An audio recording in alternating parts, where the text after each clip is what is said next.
since I taught junior high, but I will try to use my junior high speaking voice so everyone can hear. Let me know if you have trouble hearing me though.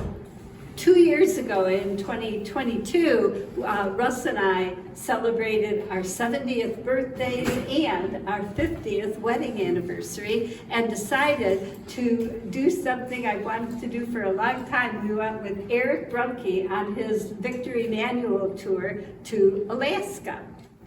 And Russ and I had brought our children to Hawaii back in 2000. It was Joey's senior year in high school, and we figured we'd, go out in style with our last family vacation, though we've actually taken some family vacations since then. But we had just put an addition on our house, so we put everything on our credit card. And then we took out the homeowner's loan and paid it off, and we got 5 round-trip tickets to Hawaii for $250 total. So we could afford to take our children to Hawaii. And we longed to go back. So we decided, Eric, our emergency auxiliary backup son, is leading a tour there. Let's go. So we decided to go. And Eric being along is a feature, not a bug. He is just as wonderful and professional a guide as he is a nice human being. So it was wonderful. And we had another guy named Kevin Burke. That was his first trip to Hawaii, but you would not know it. He was fantastic. This trip was very expensive. It was more than Russ and I would have spent to go by ourselves. Victory Manual is famous for booking expensive hotels and high quality 5-star type meals. And when I go birding, I'm not the kind of person who does that. Russ and I always stay in Motel 6s because we bring our dog. I don't think Victory Manual has ever heard of a Motel 6. And, like when I did my big year, there were days that all I ate the whole day were Fig Newtons and Snapple peach tea. Because I wasn't prepared to stop birding just to, have some food. I usually ate a little healthier than that, but, so those were more of a bug than a feature on a Victory Manual tour. But to make up for that, their guides are so caring and helpful, make sure everybody's on the bird. They are, so we were delighted and did not regret paying for the one time I did leave dinner early, because I get tired at the end of the day. When we were in Alaska is when they had the otters come right up by the restaurant after I left. So there's, there's trade-offs in everything we do. Anyway, when Russ and I brought our kids, we brought them to Maui first, and then Hawaii, and then the last day we flew to Honolulu first thing in the morning, checked our luggage through, but we were taking a red-eye that night, so we rented a red convertible to drive around Oahu all day. We climbed up to Diamond Head, and that is the only way I saw 2 lace-sand albatrosses way off, almost at the distance of conjecture, and otherwise I would have missed them. And so this was a family vacation. Eric's trip was a birding trip. There are not many species on islands compared to a large mainland like the United States and Canada. So preparing for the trip, as far as knowing all the birds, is pretty easy, but a lot of the Hawaiian bird names are pretty tricky. And Russ did not want to embarrass himself. So in addition to the typical reading up my field guides and printing out the eBird checklist for each island with their bar graphs, so I knew what I could expect and everything. And by the way, the Stokes Field Guide now is, they have a brand new guide to finches, and they have the Hawaiian birds in there too. But I also made flashcards. And Russ did not want me to test him, so every night he tested me. And it took me a while to get all the Hawaiian bird names straight, but thanks to those flashcards I did. And if you're going to an island, it's an easy matter to make flashcards compared to if you're going to South America. You probably would need more flashcards just for the tree creepers in Central America than you would, or the hummingbirds, than you would for all of the Hawaiian birds. But on this trip, we went to first Oahu, we flew into Honolulu, and then we went to Kauai, and then we went to the Big Island, and we did not go to Maui. Russ and I had not gone to Kauai before, so it was a little bit different. So one thing we've discovered when we're on a tour, I figured this out a long time ago, is to get there a day before the rest of the group gets, giving me a full day before anybody's gathering. That gives me time to get used to the time zone change, and it gives me time to look around and start taking in the common birds that I'm going to be seeing, so I won't be all of a sudden focused on something, trying to find it that I should already know because they're all over. So we were on Oahu. We landed in Honolulu, and our hotel was right on Waikiki Beach, and it was a really great hotel. And we were, Russ and I got there a day and a half before we gathered for the group, and then there were 2 days that we spent on Oahu. Of the main Hawaiian islands, Oahu has the lowest high elevations. That means mosquitoes get all the way up to the top there, and so they've lost a lot of the birds on Oahu compared to the other islands, because the mosquitoes carry avian malaria and bird pox, and they've been a scourge. But first we went to the airport, and the pictures I'm going to show you at the airport are actually when we left, not when we arrived, because we got stuck in the Honolulu airport for 4 hours. Now you can go around, they have regular things, stores, and that's where I got this. And she put it on me so she could tell me to tell everybody that she laid me. But in addition to the regular old stores in an airport, the Honolulu airport has at least 2 large enclosed gardens. Once you're all the way past security, you're inside the airport waiting for your flight. You can sit in these wonderful gardens and take pictures of Pacific golden plovers, and the red vented bulbuls were just everywhere in this airport. The red-crested cardinals, they were right there in the airport. And so it was a wonderful place to kill time. Anyway, we got to our hotel. We were in the Lotus Hotel, and Russ is sitting on our balcony drinking a smoothie. And when he emptied out the smoothie, I intentionally left it on the table. And we got mynas and house finches, but the main birds coming were those red vented bulbuls, which belong in India, but that's okay. And that's where I saw my first Hawaiian rainbow of the trip, the first day. And we saw rainbows just about every day, and I'm not going to show you pictures of them, but that's where we saw the first one. Right across the street from the hotel was Kapiolani Park. It's famous. It's an absolute must-go place, whether you're on a vacation on your own or with a group. And the reason is that is the location in Hawaii for finding white terns. Now, back when I was a teacher, I took my students in Madison, Wisconsin on a hike one day. And this was when I was in my 20s. I put my hair up in Princess Leia bagels, and this was in the 70s, and my students thought I was the bee's knees because of that. And we're walking along, and splat, a black tern pooped on me. It was this liquid stuff that went down my glasses and my face and my hair, and I had to, maintain my cool and pretend like this is just a cool thing. So I started my official pooped upon list. where when birds pooped on me, I could count it. After I became a rehabber, it was too easy, so then it had to be a wild bird. But I do have pileated woodpecker, ruby-throated hummingbird on that list, even in the wild, not in my house, though they have pooped on me in my house too. But Kapi'olani Park is just a park.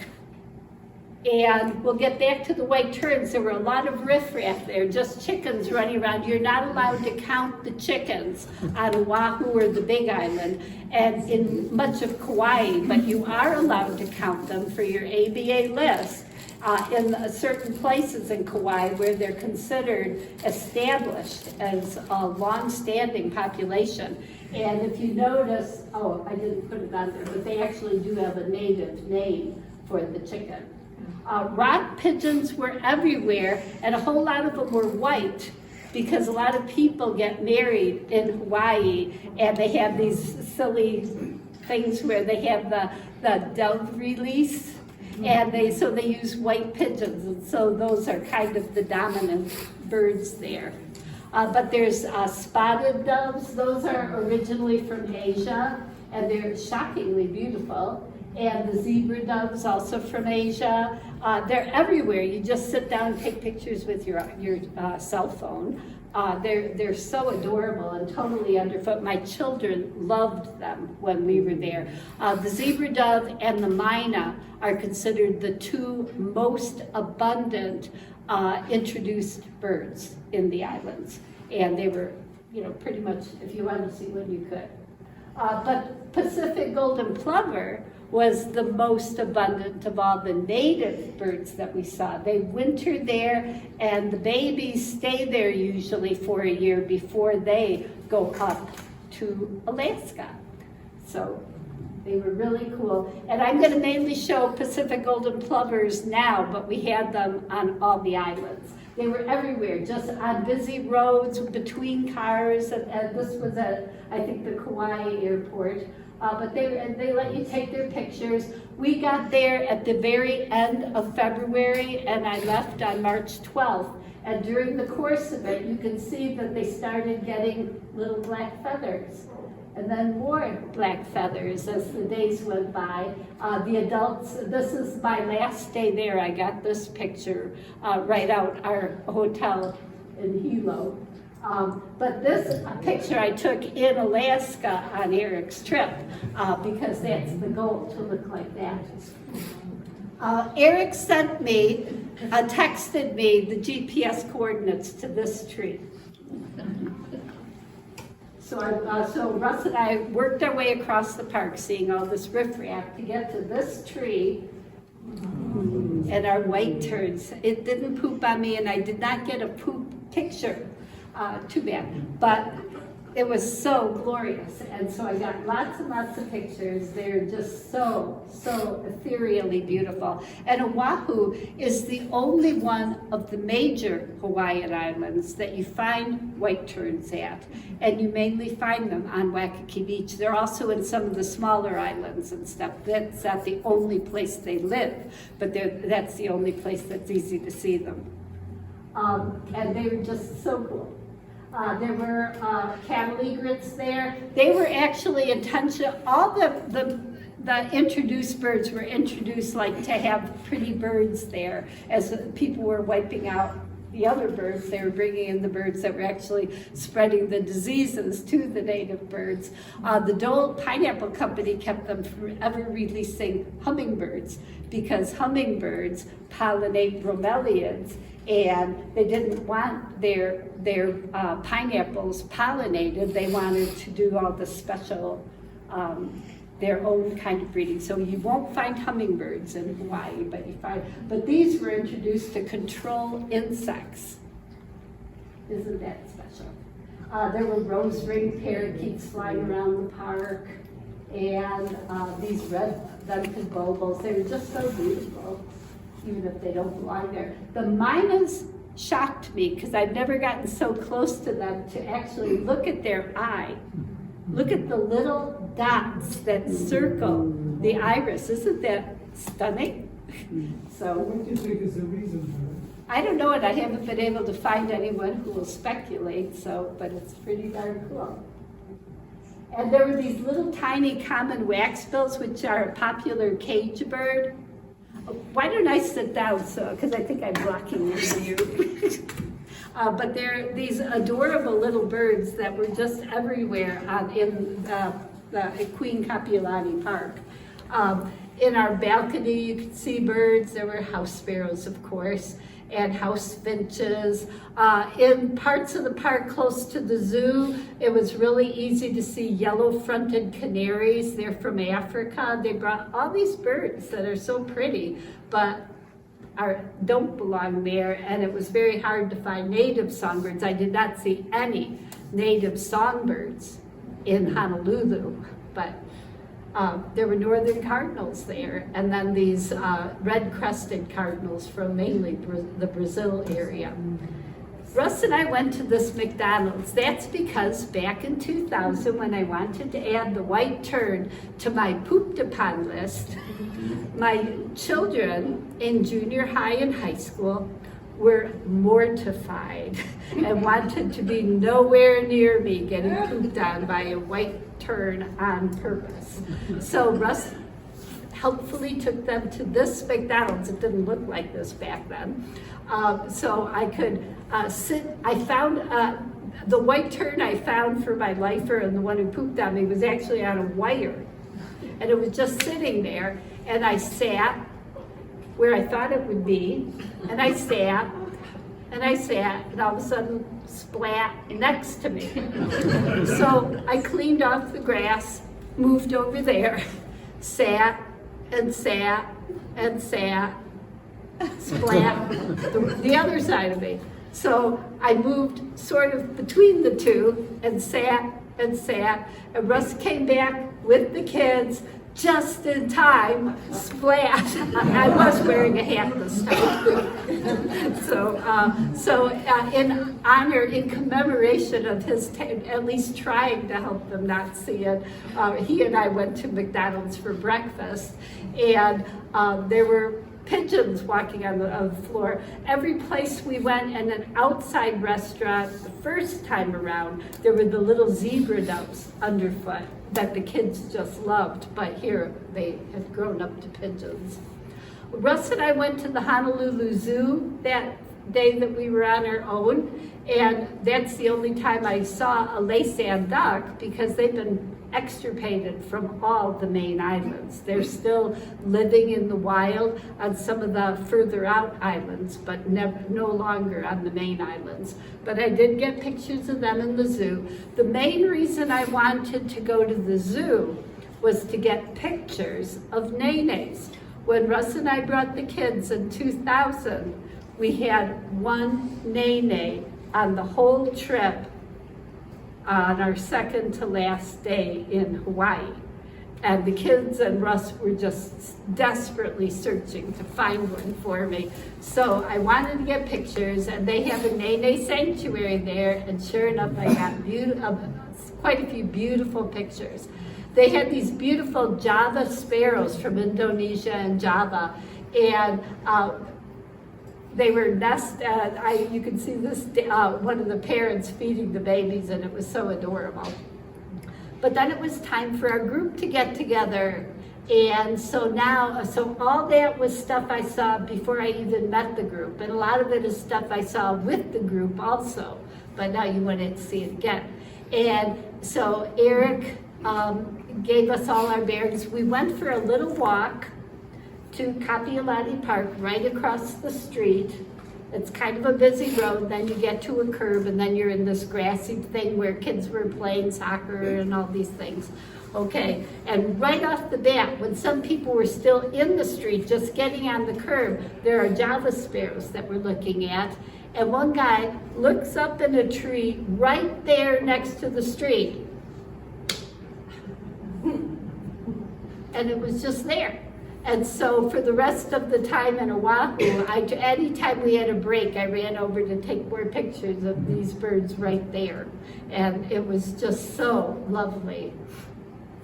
But the next morning, early, after getting our white tern fix, we went on a couple of natural, to a couple of natural habitat places. And those are must-go places. Now, I say they're fine to go to on your own, but I guarantee you, if you've never been there before, it is way easier to have a guide.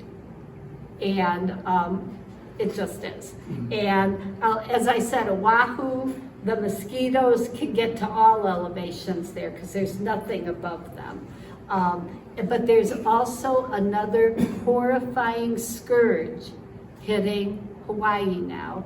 It's called rapid ohia death. Ohia trees are these stunning trees that so many, they're native, and a lot of the native honey creepers feed from them. And look at, it's like Dutch elm disease, it's a fungal disease, and nobody quite knows how it is, the spores get carried from one tree to the next and stuff, but it's wiping out huge swaths of the ohias, and it is just devastating and depressing. So to help with that, and this was another thing I really appreciated about our group, when Russ and I were on our own the last few days, when we came to these stations where you're supposed to clean off the bottoms of your boots and then spray them with an alcohol to kill anything that might be on them. People were just walking right past, sometimes even looking at it and chuckling. And people were walking their dogs in without any kind of concern about what the dogs could be tracking. It was just heartbreaking because, you know, we don't even know if it'll help, but it might. And, you know, above all, do no harm, right? We heard and saw the Oahu Elepaio. So I did get it on my life list, but I did not get a picture. The pictures that I'm showing, the illustrations, are from Cornell has the Birds of North America. They used to, now it's Birds of the World online, and they have illustrations. That's also what I used for the flashcards that I made ahead of time. There were these beautiful red-billed Leothrix, and they're from China, and they're so adorable. They were so hard to get pictures of because they were always like just enough couple of branches ahead of them that if my camera couldn't find their eye easily, it focused on the wrong thing, but I did get sort of a focused in one. That may be one of the original vectors of avian malaria, though. And a white rump shama, that's not a native bird. But then we get to the honey creeper, and Oahu has the Oahu amakihi, and they think that it may have some resistance to avian malaria because it's still being found at pretty low elevations, and there's lots of mosquitoes where it's found. So that's a hopeful thing. And we went to, for lunch here, where we got our only looks on the trip of the red whiskered bulbuls. That's the kind that there's a suburb of Miami where you can find them in Florida. But Hawaii's the other place you can get it for your United States list. And they're really cool. Then we went to a golf course, the Kahuko Golf Course, and it is an absolute must-go place. It's the only relatively easy place to get to where you can see bristle-thighed curlews. We did not see a bristle-thighed curlew on the ground while we were there. Ours were flyovers, and I got quick, absolute dead to rights looks, but I didn't get my camera up in time. And one of the women, Ida Williams, she's actually going to be on a trip I'm taking to the Dry Tortugas in April. So we became friends, but she let me use her picture. Here's a flyover that I did take that picture with Eric Brunke, but not in Hawaii. That was in Alaska. So, and here's the picture I took with Eric in Alaska, one on the ground.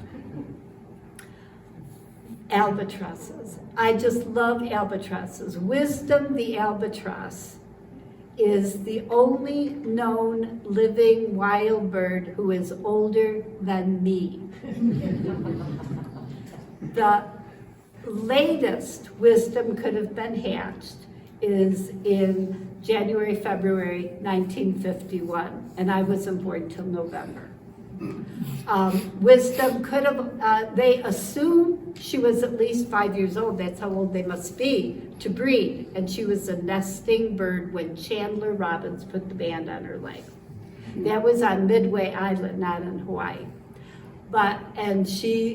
And then he went back many years later, after 2000, and he was looking at some of these banded albatrosses and wondering how long they'd lived. So he started, checking the numbers and going back through all the records. And this was before any of the banding records were computerized. So he had to go through files like the band he found on this one bird had been put in just several years before, went to the file for that one, and then you had to find the card for when that one was replaced, and then when that one was, and one of them was from the very first ones that he banded back in 1956. The reason he banded them was because Midway had been decommissioned for military flights. They were going to commission it not just for planes, but for jets. And so the military was just going to kill all the albatrosses. And the U.S. Fish and Wildlife Service said, maybe we could come up with a better idea than killing them all. Maybe we could study them. We could have a limited amount of time to figure out exactly what kinds of substrates they like to sit in, what kinds they don't like, which runways are the ones that you're likely to be using the planes and where we must keep them away from. And the military said, sure, because that was back when government agencies weren't so politicized and could actually work together to find win-win solutions to things. It wasn't like who was more macho than the other and got to call the shots. So that's why, we have wisdom in the first place, because she would have been one of the victims. But we got to see lots of these albatrosses on the island. We also saw black-footed albatross. That's the one, if you go on any pelagics out of California, that's the one you're likely to see on those, the black-footed ones. We did not see any wedge-tailed shearwaters. They nest right there in the golf course, but this wasn't nesting season yet. So here's a picture of what they look like, but here is a burrow that they nest in. Isn't that cool? And we also had gray francolins there, and that's the only picture I got of gray francolins. So it's like a gallinaceous bird from India. Then on our way back, I don't know, was it you who spotted it first? There's a woman sitting on the beach in a chair, and there's a big blob on the beach. And Eric knew exactly what that was going to be and pulled over, and we piled out. It was a Hawaiian monk seal. And this woman belonged to a volunteer organization that protects them. Anytime they get word that one is on the beach, because they love to just spend the day sitting, lolling on the beach, they set up this kind of a barrier, just tells people don't go past these sticks. She'll answer people's questions, but she'll also tell them to get out and get the heck out of there. So this is why one likes a long lens on one's camera. One can stay at a respectful distance and get pretty pictures. Then first thing the next morning we were leaving, I ran across the street to get my last picture of the white tern for the trip, and with my iPhone and took that kind of surreal looking picture. But bye-bye Oahu. We went next to Kauai, the oldest of the main islands, and have to fly everywhere there. And at the Kauai airport, we were already seeing, we were done with red-crested cardinals. I would not see them again until I got back to the Honolulu airport. But meanwhile, we had the yellow-billed cardinals. And that would be the cardinal we would see on Kauai and the Big Island. And they were already at the airport, but we stayed this place. We were only on Kauai for 2 days, and we ripped around and had meals right outside our windows. We were getting birds like chestnut munias. And the first day we went to Honolulu, where Puff the Magic Dragon frolicked in the and it's a must-go place, but you have to go with a group because some of it you have to have a permit. And when we saw these Nene, drive slow Nenes, back when we were with the kids, we never saw any Nenes, just the signs. But here, they were all over the place with their babies. It was so cool. We saw Hawaiian ducks, which were when mallards got lost over the ocean thousands and thousands of years ago, and they became a new species. We saw mallards there, but those were all escaped domestic birds. But the Hawaiian duck is a separate species that only lives in Hawaii. The Hawaiian gallinule, this was the only place we saw them. They're still a common gallinule, but it's a separate race, and at some point, or subspecies, and they may make it a separate species eventually. And we had our first looks at Hawaiian coot, which is its own species. We also had the field guide called the Chinese Huame, but they've changed its name. And when Russ and I were practicing with those flashcards, every time I saw that bird, for some reason, just going like that to my eye, I would say Huame. And so I knew right off the bat what that bird was. And we have black-crowned night herons on all 3 islands, including at the zoo, wild at the zoo. But here's where we saw the babies, so it was really cool. They were nesting. Then we went to probably one of my absolute favorite places in the whole state, Kilauea Point. And it was just astonishingly amazing. If you didn't see enough Nenes before, they were right there. This is the only place we had white-tailed tropic birds, but the big treat for me, 2 birds that had red in their name, the red-tailed tropic bird, they were just so cool. And there were albatrosses there, and these great frigate birds, which were just really cool. There were one of the places we saw brown boobies. I think we saw one other place. I got this picture at the zoo, but I figured I'd throw it in because it looked good. But the other bird that was such a cosmic treat for me was the red-footed booby. They were just so cool, and they nest right there, right down the cliff from the main point. So it was shockingly cool.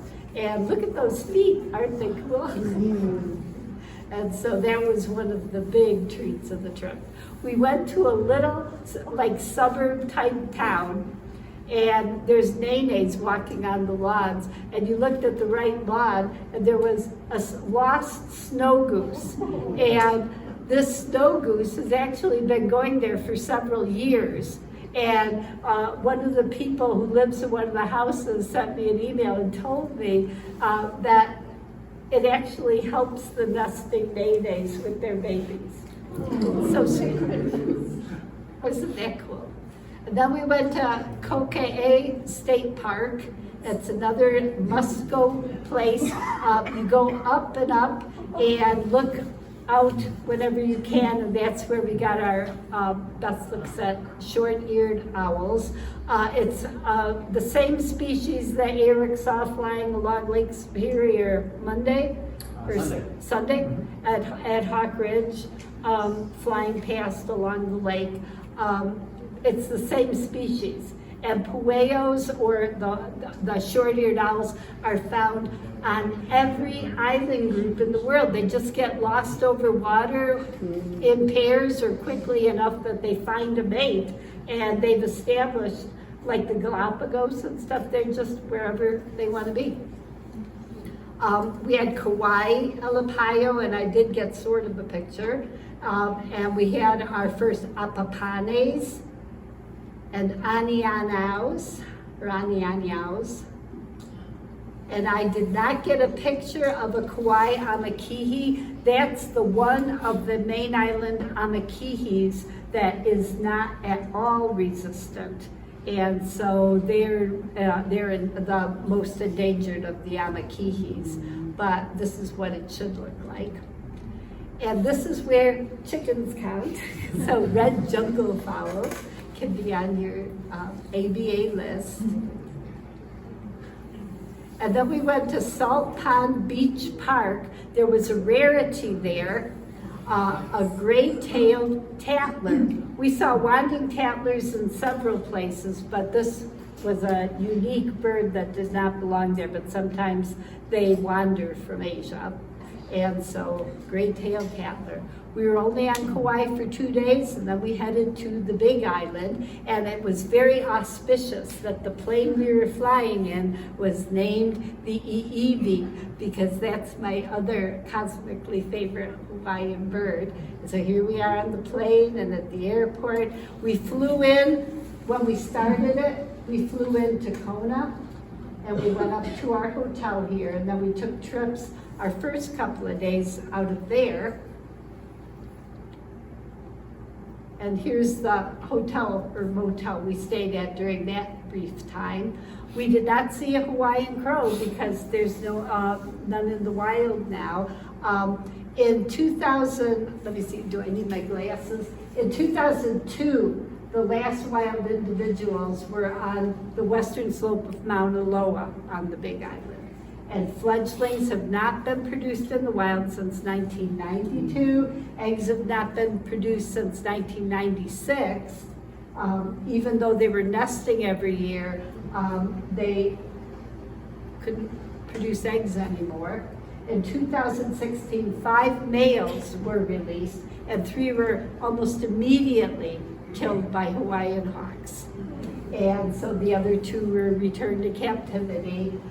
There's about 120 in captivity, and this summer there were plans to release a mix of 15 males and females, but not on the Big Island, because that's where the Hawaiian crows, the Hawaiian hawks live, the eos. So the plans were to release them in Maui, but that's what they should look like. We went to wastewater treatment plants where we saw cackling geese. Now the waterfowl there, except for the domesticated mallards, just wander over the ocean and end up there and leave again, usually in the spring. But we had shovelers and laughing gulls and African silverbill that I looked into getting a picture of. And we saw our first sea turtles. They come and bask on the shore there. And that was the place I did not like seeing the sea turtles. And the reason I did not like it is because people were not respectful of keeping a good distance from them. They wanted pictures with their cell phones. But on these 2 days, we went with Hawaii Forest and Trail. And so we got together, and Ida is the one waving her hand, the one who took the bristle-thighed curlew picture, and the one I'm going to be going to the dry tortugas with. On our drive through to the good habitat at higher elevations, we got black francolins, and we got Urkel's francolin or spur fowl. And I did not get these pictures there, they were too far away, but these are my best pictures. So I'm going to show you why this one is called the spur fowl. Hokey smokes, you wouldn't want to get into a cockfight with that. But we went to the Hakalau Forest, and this is one that you need to be in with a group because you need a permit. But you can arrange with Hawaii Forest and Trail if you're not on a bed trip or something that books with them. And they have all these things. One of the other big problems is wild pigs. And so they have heavy fencing, and then you have to keep your boots clean before you enter because of the rapid ohia death. And Cornell had a listening station there, but right where we parked the vans, there were nenes just loafing around. That was really cool. But we got in, we saw Hawaii Alapayos, and there's 3 different forms of them, and I can't tell them apart. So I put all my Hawaii Alapayo pictures together. But they're really cute little birds. They're in the monarch flycatcher family. They're not the honey creepers with all the rest of the ones with funny names, except the oma'o, which is a thrush. But they were really cool.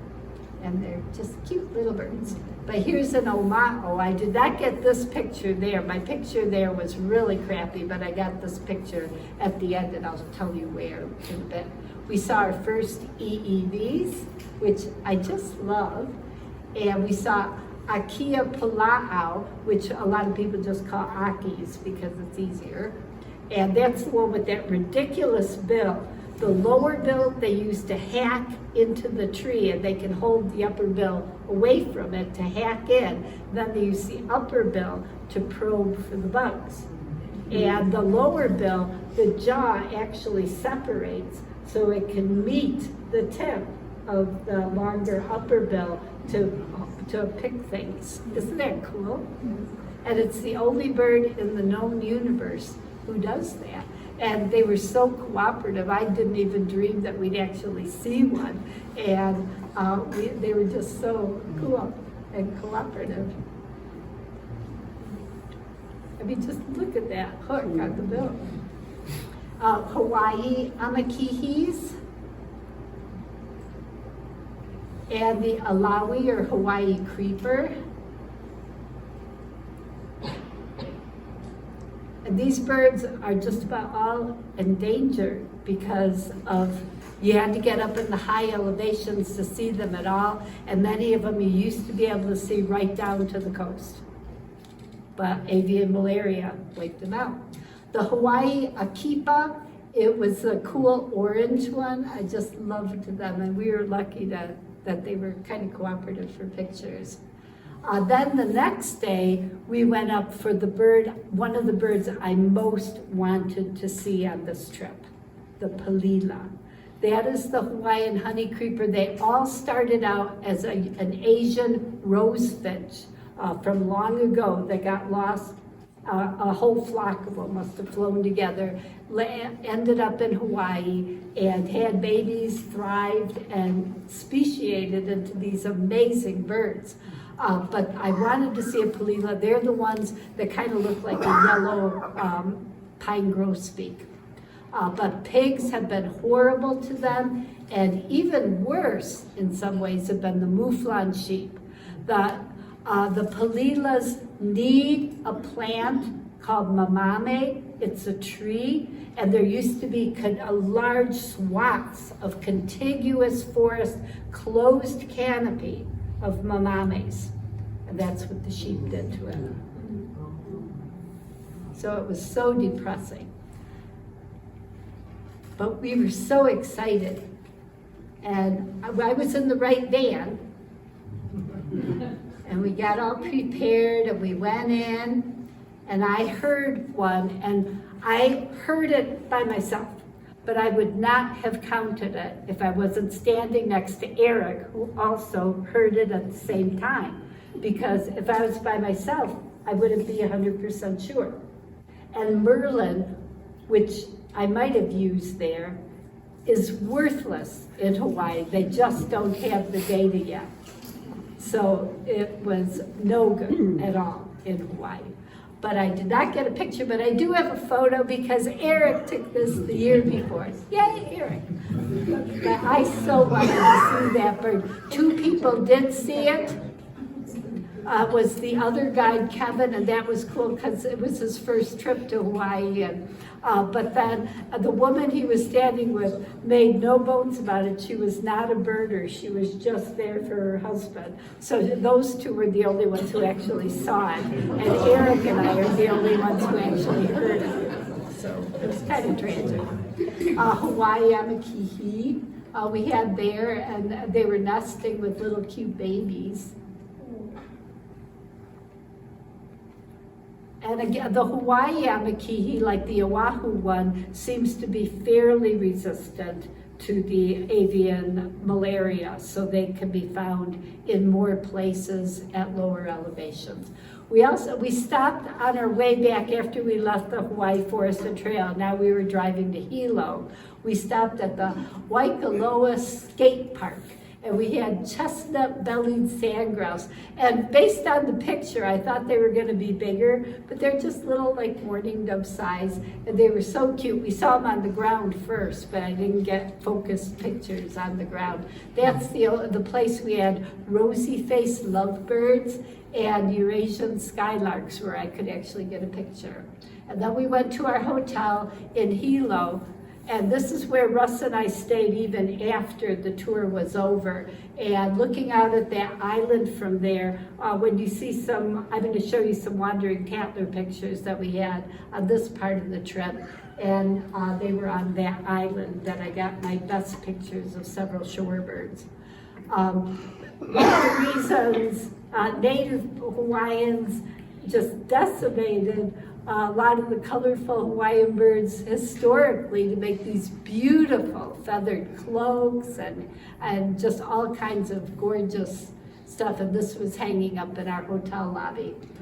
Our first day we went to Hawaii Volcanoes National Park, which Russ and I had brought our kids to, where we did finally see the nenes were there, but the nene, the one nene, and we didn't see any nenes in the national park this time. We were there at the wrong time in their nesting cycle, but it's a must place.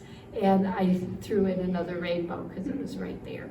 Kalige pheasants are so funky looking, and we saw them, just amazing looks by the parking areas.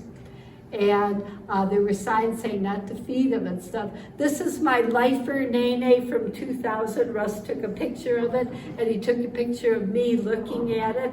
That was in Hawaii Volcanoes National Park in 2000.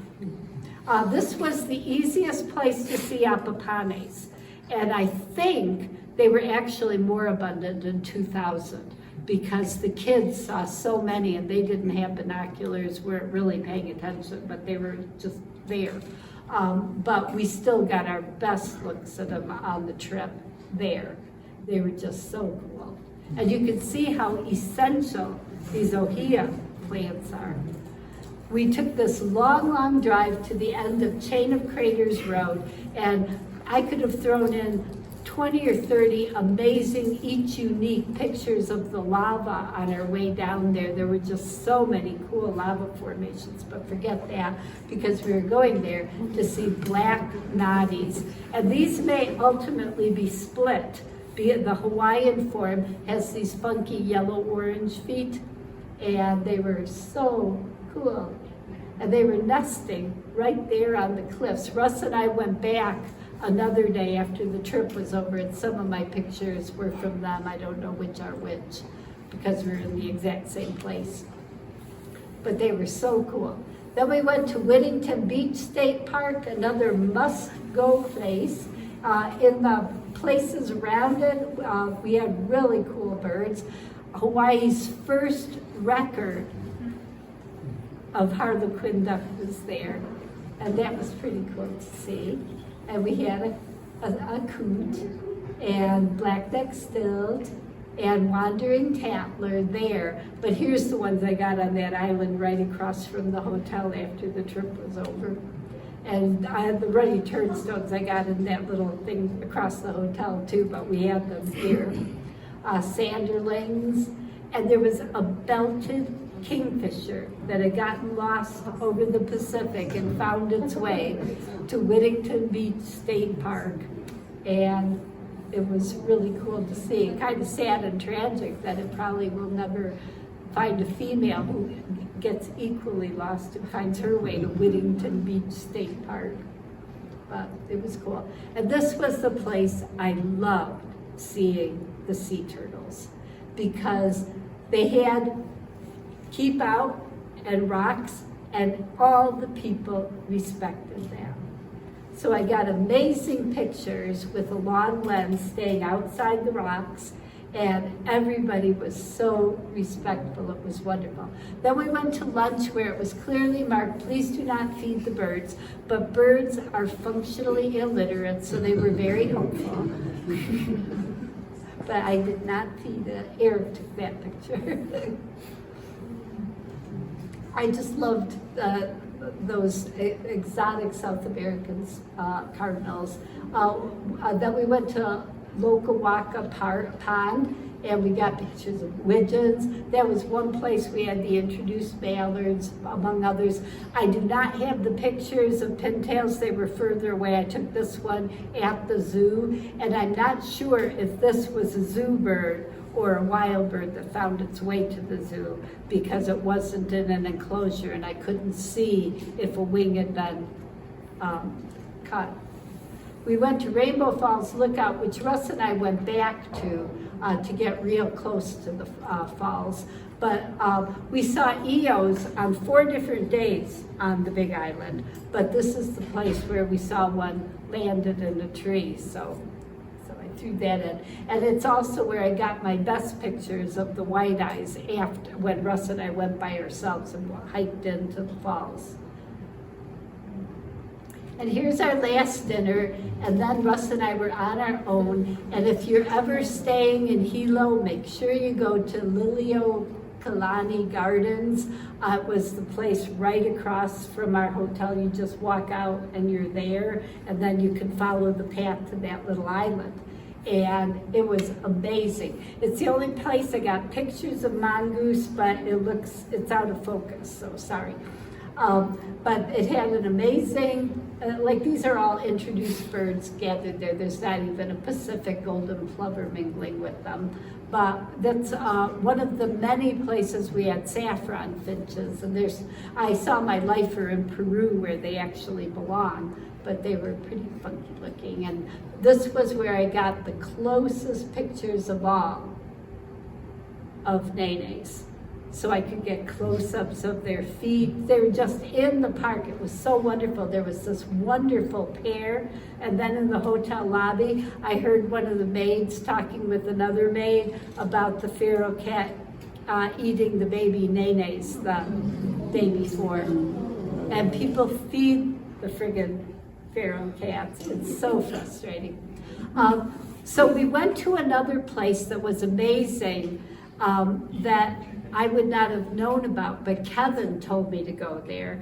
It's not a good place for groups because it's a very windy, narrow trail in the forest. There were many birds I could see where Russ had to actually get his head over mine to see it too from that vantage. It just isn't a good place for groups, but it was amazing for pictures of EEVs. I told Kevin, I want pictures of EEVs, and he told me exactly where to go. And it was just like 20 miles up from Hilo. And you stand at this end, that's where I got some nice pictures of apapanes and EEVs and nenes flying over. This is where I got my nice pictures of oma'os, the Hawaiian thrush, apapanes and EEVs, and I just was thrilled with the EEVs. It was just so cool. And then we had to go home, and we did not see white terns in Honolulu because we weren't in Waikiki Beach when we flew back. The total for the trip, I had 86 species. Oahu was 36, there were 40 on Kauai and 56 on Hawaii. You can compare that to my family trip numbers in 2000, where, you know, everybody was so diligently looking for that nene. But yeah, it was a totally different thing to have a family vacation. And oh darn, I had to come home to my grandson. He and my daughter wrote a welcome home sign, and that's that.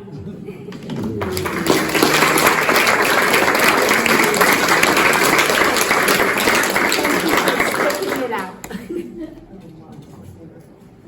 So any questions? I'm just wondering what the projection is for, you know, with global warming and mosquitoes. Horrible. Yeah.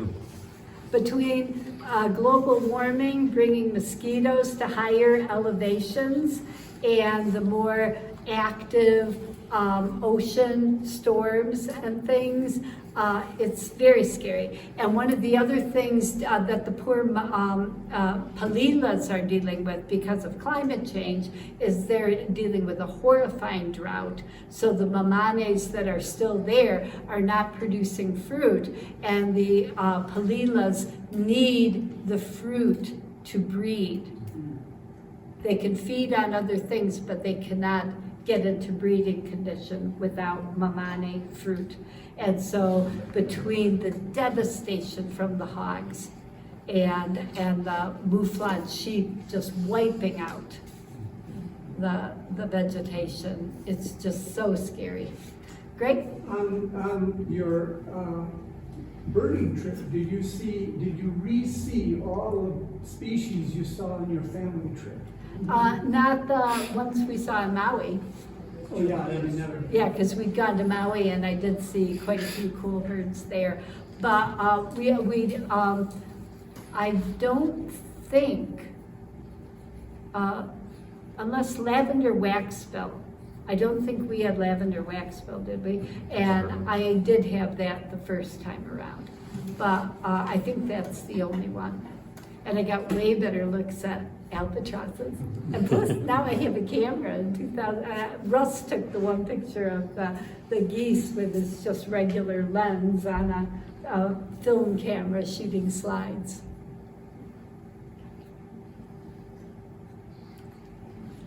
But the reason I picked the pictures I did for the opening slide, those, yeah, I had to kind of pick, your favorite birds.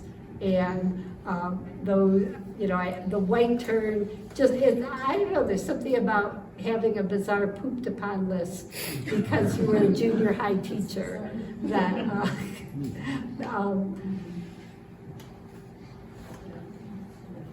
that just made me happy seeing those birds. And I loved the nene because that was like a family bird because my kids had tried so hard. I also, back in 2000, interviewed Jerome Pratt, who had been the last Army Signal Corps commander of an Army Signal Corps pigeon company. And after he retired, when they finally got rid of the pigeon carrying messages, he was sent to Hawaii to work on the nenes. And his birthday is November 11th. I'm sure he's died by now because that was 20 years ago and he was 90. He's either dead now or he's in the Guinness book. Yeah, all those birds are just the ones that I feel so committed to saying we got to help these things. The EEV is the one in the gravest trouble right now. Nenes are doing much better than they were in 2000. It's not just that we saw more because we were looking in the right places this time. They're really doing well now. But and the white terns seem fine, the red-footed boobies seem fine. The EEV, between being extremely vulnerable to avian pox as well as avian malaria, and then the rapid ohia death, it's just really scary. Since you mentioned EEVs, and you went to Kokee State Park, I was there 40 years ago. That's where I saw my first EEV. Are they gone from there now? Because you didn't show a picture. Oh, I didn't show pictures of everything in every place because yeah. was too long anyway. Yeah. My husband said, Laura, you can't in an hour show 366 pictures. He tries to keep his slide presentations that are supposed to go an hour to 40 to 50 pictures. So, but I did pretty good. The golf course that you were on, did your birding group have a contract with them? Because I'm assuming you did not golf, but you went there for birding, so you could get on the course? What was the rule? So when we go to the golf course, it's very casual, no permit necessary. To tell you how formal it is, when we pull the bands up, I go into the, I think it's called the clubhouse, and say, hey, we got a bunch of bird watching friends here. Oh, okay, just stay on the path and go enjoy the golf course. So that's basically how it works there. It's adjacent to a large national wildlife refuge, which is like one of the wintering areas of the Bristleside curlew, one of the special birds for the golf course. And they fly back and forth between the fairways, which is tundra-like, and then in the more kind of wild stronghold. But basically, it's no permits needed. You just kind of say hello. And you stay off where they're going to be hit, Exactly. Sure. That's the same in Florida at the Biltmore Hotel Golf Course. There's a whole lot of really cool invasive parrots there that are countable, and they're cool with you as long as you're respectful about not going, where they're actually golfing. It's kind of an interesting angle of bird watching because with birding, you're typically looking for all the wildlife, birds especially. And when you're birding on a golf course, you have to be very mindful of incoming balls outgoing into the flow of golfers. But it is scary, like Florida, they're trying to put golf courses on some of the state parks. Golf courses are horrible habitat, not in a place where it's going to be low vegetation anyway, like where, along the edges where the wedge-tail shearwaters nest and stuff. In Florida, when you go to the golf courses, you're not going there to see native birds. And they use so much pesticide, waste so much water. It's kind of an ecologically kind of hard sport. So, thanks for listening. I did bring...